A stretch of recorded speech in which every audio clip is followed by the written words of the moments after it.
은밀한 선물은 노를 쉬게 한다 그랬어요. 이 선물은 참 좋은 거잖아요. 좋은 선물, 내가 진심으로 좋은 선물을 주면은 노를 쉬게 한다. 화가 난 것도 화도 잠재운다. 근데 이제 이것은 좋은 의미의 선물이라 해야 되지, 그죠? 무슨 대가를 바라고 대가성이 있는 것은 선물이 아니고 그것은 뇌물이에요, 뇌물. 그래서 뇌물 먹고 많이 걸리잖아요. 걸려가지고 늘 검찰의 조사를 받고 지금 아직까지도 뭐 김국철이라는 사람하고 또 뭐 신차관 하고 계속 아직까지 지금 몇 달째 그러고 있어요. 줬다 안 받았다. 왜 줄 쓴 사람은 줬다 그러는데 받은 사람 안 받았다 그러는 거 모르겠어요. 그래가지고 얼마나 창피해요. 그 집에 그 아내나 그 집에 자녀들은 얼마나 부끄럽겠어, 그죠?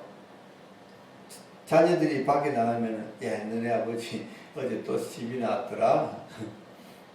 얼마나 창피하겠어.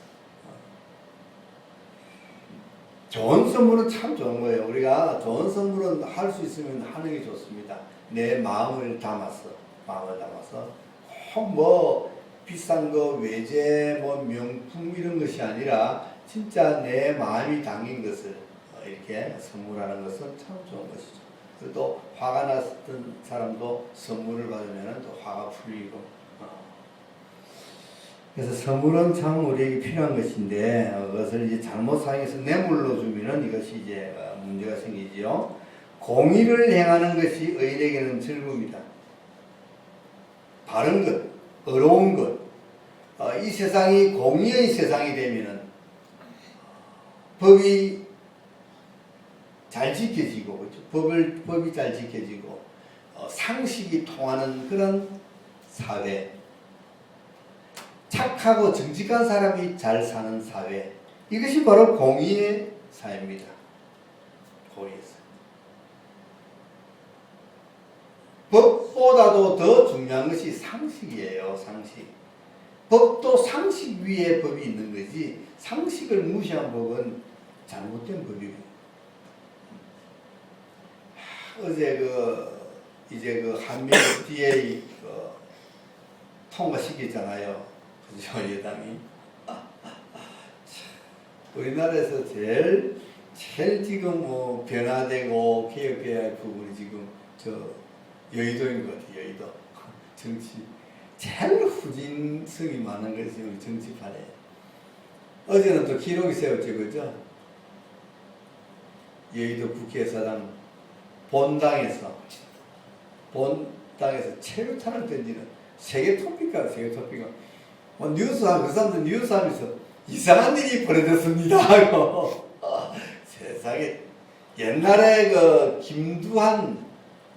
김다진 장군의 아들이죠. 장군의 아들 김두한 의원이 오물 투척 사건이 있었어. 하도 꼴보기 싫어가지고 막 똥물을 이렇게 담아가지고 막 거기서 막 똥물을 갖다 부은 적이 있었어요. 그것도 참 대단했어요, 그죠? 그것도 근데 그 이후에는 그런 사건은 없었는데 어제는 체류탄까지 뿌리더라고요.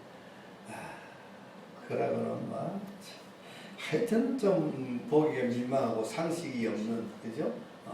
그런 세상이 아직까지도 지금 존재하고 있습니다. 공의가 없어서 그래, 공의가 떨어져서 그래. 공의로운 세상에서는 의인에게는 즐겁다는 뭡니까? 공의가 있는 세상, 바른 세상에서는 의인은 즐거워요. 의인에게는 아무런 방해가 되지 않습니다. 법대로 살아가는 사람은 법이 잘 지키는 데가 좋아요. 그래서 내가 아무 잘못이 없을 때에는 경찰이 가까이 오면 어떤 마음이 들어요? 내가 아무 잘못이 없는데 경찰서가 있다? 아니면 경찰이 가까이 있다 그러면 어떻게 느껴집니까? 나는 그래요. 내가 아무런 거리낌이 없을 때는 경찰이 있으면 더 좋아. 나를 지켜주니까. 경찰서가 있으면 더 좋아. 가까운 데 경찰서가 있구나. 나를 보호해 줄 수 있는, 그렇죠? 그런 기관이기 때문에. 그런데 내가 죄를 지어서. 그러면 경찰 보면은 어떻게 될까요?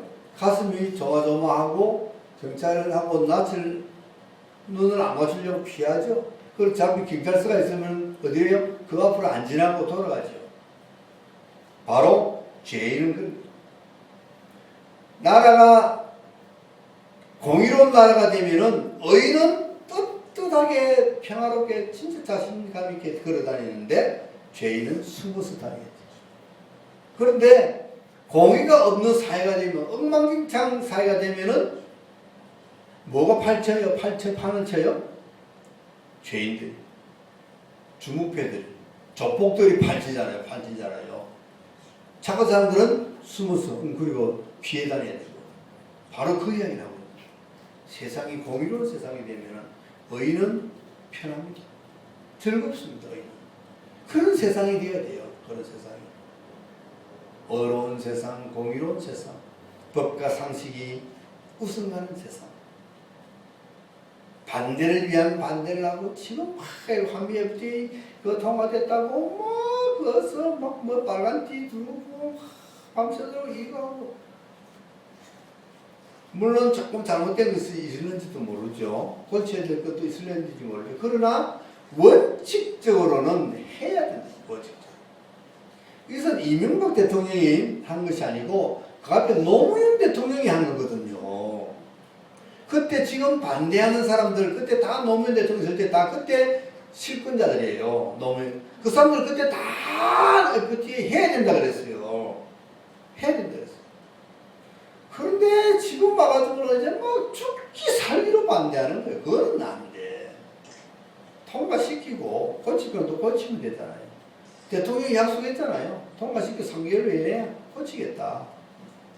그럼 믿어야지. 우리 대통령인데. 이제 우리 대통령 말을 그래 안 믿어. 그죠? 안미 FTA가 저기 발효되면요.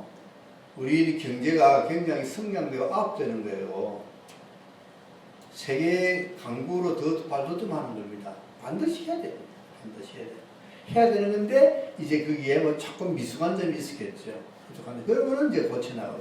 그런데 그냥 반대를 위한 반대를 하는 거예요. 반대를.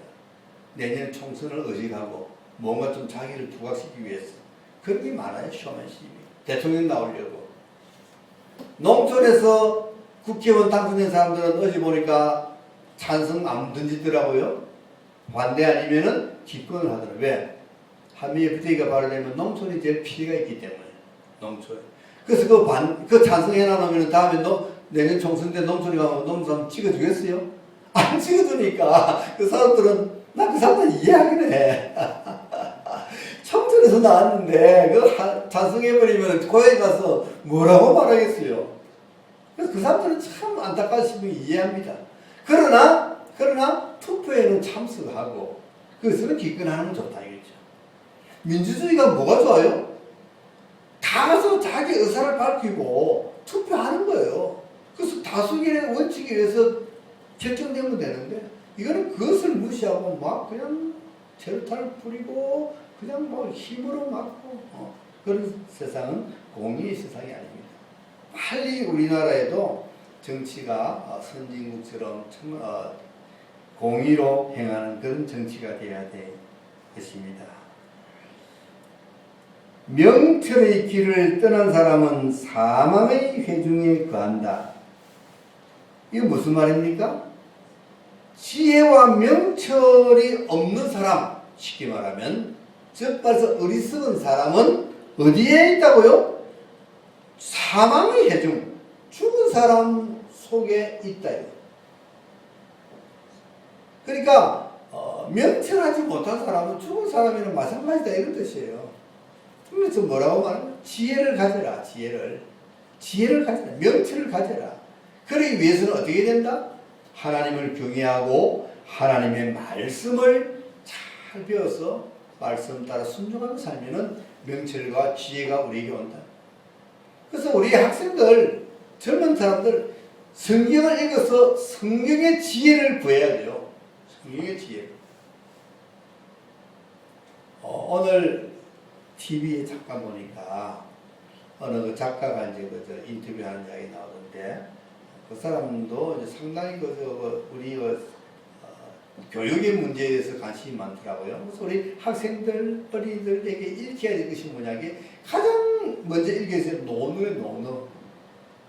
우리 나라에 어릴 때 옛날에는 머리가 총명한 어린아이들에게 뭐 가르칩니까? 맨 처음에 천자문 떼게 하고 그 다음에 논어맹자 가르치잖아요. 그죠? 그 좀 더 잘하면 대학 가르치고 그 다음에 좀 더 뭐 플라톤의 뭐 소크라테스니 뭐 이런 거 이제 가르친단 말이에요. 근데 가장 기본되는 것이 논어예요. 그거 수천 된 건 논어. 세계의 석학들은 다 그 논어를 떼요. 세상 살아가는 이치와 모든 진리가 그 속에 있다는 거죠. 그럼 우리가 볼 때는 논어보다도 더 중요한 것이 성경이에요. 성경. 논어보다 더 중요한 거예요. 성경을 읽으면 우리가 지혜가 명철해집니다. 또 우리가 예수를 잘 믿고 성경 말씀을 잘 배우면은 우리에게 성령께서 우리를 지혜롭게 만들어주는 거예요. 인간 자체의 지혜는 한정이 있잖아요. 사람의 IQ가 높은 사람은 얼마까지 높을까요? 얼마까지 높아요?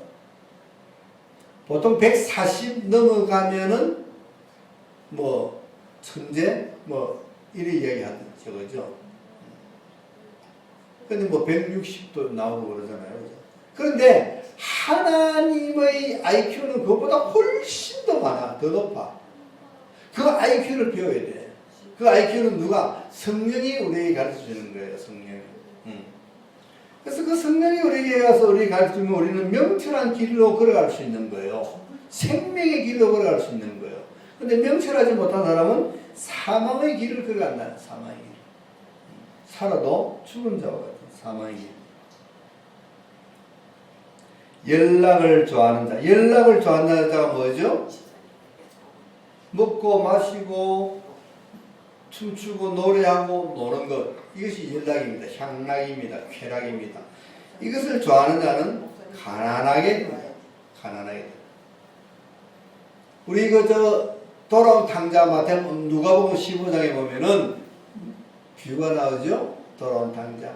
어느 아버지에게 두 아들이 있었는데 한 아들이 자기 아버지가 가지고 있는 재산의 유업을 받아가지고 그것을 현금화시켜가지고 들고 외국으로 떠났잖아요. 그래서 거기서 연락을 절겠어요. 근데 연락을 드리다 보니까 몇 년 안 돼가지고 가지고 나간 돈 다 탕진해버렸어. 그리고 이제 먹을 것도 없고 그래가지고 남의 집에 가서 이제 종살이 하면서 돼지 키우는 일을 했어요. 원래 이스라엘 사람들은 돼지 부정하다고 안 키우잖아요. 근데 거기서는 이방인이니까 돼지를 키우는데 그 부정하다고 하던 그 돼지까지도 키우면서 그 돼지가 먹는 그 지엄 열매, 그 도대체 정확하게는 뭐가 모르겠지만 하여튼 돼지에게 주는 열매가 있는데 그것도 이제 부족해서 그것도 먹을 것도 없어. 그렇게 됐다는 이야기예요. 연락을 좋아한다는 그렇게 거지가 된다. 거지. 술과 기름을 좋아하는 사람, 이건 마찬가지 똑같은 사람이에요. 연락을 좋아하는 사람이나 술과 기름을 좋아하는 사람. 술은 마시고 기름은 바르고 그죠? 반질반질하게 발라가지고 뭐 쉽게 말하면 막 치장하고 여자들이 머리 기름 바르죠? 그죠? 치장하죠. 아름답게 치장하고 좋은 데 가서 좋은 것 마시고 먹고 놀고 뭐 이래 하는 사람들 많아요. 가난하게 된다. 구하게 되지 못합니다. 그런데 우리는 그런 것을 좋아하고 그런 것을 부러워하지요. 잘 들어 우리 학생들 지금부터 우리 학생들 잘 들어야 돼.